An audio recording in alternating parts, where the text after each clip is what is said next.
আজ দেখাবো তুলসীর মালা তৈরি করা। তুলসী গাছ তো সবার বাড়িতেই থাকে। যদি খাঁটি মালা পরতে চান তাহলে আপনি বাড়িতেই বানিয়ে নিতে পারেন। বাজারের দাম 20 টাকা থেকে শুরু। হাতে তৈরি করা হলে দাম কম, আর মেশিনে কাটিং হলে সেটা একটু ডিজাইনটা সুন্দর হয় বলে ওটার দামটা একটু বেশি। আমার ছাদ বাগানে একটা বড় তুলসী গাছ হয়েছিল।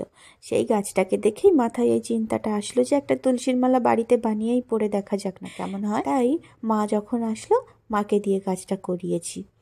তুলসী গাছটা তোলার পর 2-3 দিন কিন্তু একে রোদে ফেলে রেখেছিলাম, তাতে এর পাতাগুলো ঝরে যাবে আর গায়ের বাকলটা তুলতেও সুবিধা হবে। রোদে ফেলে রাখার পর গাছ থেকে ডালগুলোকে এভাবে আলাদা করে নিয়েছিলাম। এবার তুলসী গাছের ডালগুলোকে ছাঁটাই আর বাছাইয়ের পালা। ছোট ছোট শাখা প্রশাখাগুলোকে ছাঁটাই করতে হবে, আর বাছাই করে প্রায় এক পরিধির ডালগুলোকে এক জায়গায় করতে হবে। এখানে কিন্তু আপনি বিভিন্ন পরিধির ডাল পাবেন, ফলে আপনি বিভিন্ন পরিধির মালা তৈরি করতে পারবেন। এইবার ডালগুলোকে জলে ভিজিয়ে রাখতে হবে। 3 থেকে 4 ঘন্টা ভিজিয়ে রাখলেই হয়।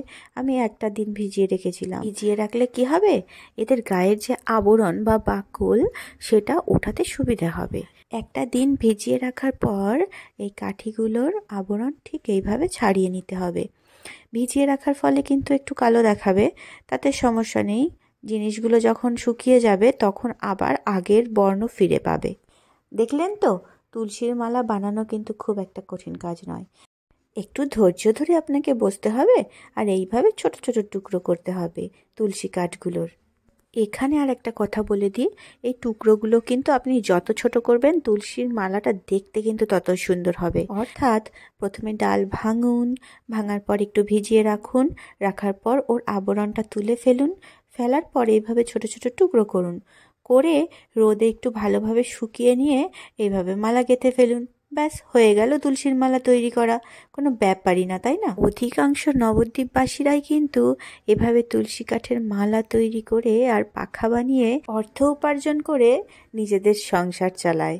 তাই বন্ধুরা, সবশেষে একটাই কথা বলতে চাই, আপনি যদি খাঁটি ভেজাল ছাড়া তুলসীর মালা পরতে চান তাহলে কিন্তু কষ্ট করে আপনাকে বাড়িতে এভাবে বানাতেই হবে।